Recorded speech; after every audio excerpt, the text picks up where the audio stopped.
Hello Umar, एक अच्छी खबर है मेरे पास। अगर तुम्हारे पास वक्त है तो बताओ, मुझे भी कुछ बात करनी है।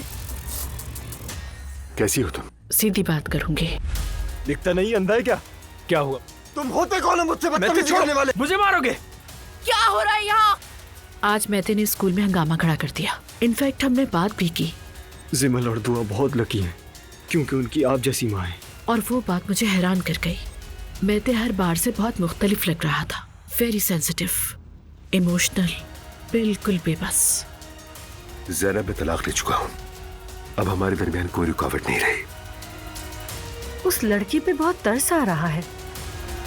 उठा लीजिए, रूहान कॉल कर रहा है आपको। बाहर जाओ।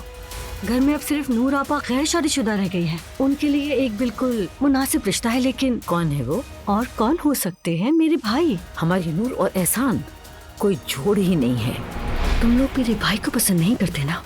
देखना मैं क्या करती हूँ। उस खातून के साथ बहुत ज्यादती की मैंने। एलिफ साहिबा अस्सलाम वालेकुम। अगर आप मुनासिब समझें तो जो लंच हमने कल कैंसिल किया था वो आज कर लें। दुआ, तुम्हारी सारी बातें सही हैं, मगर मेरे लिए आ जाओ।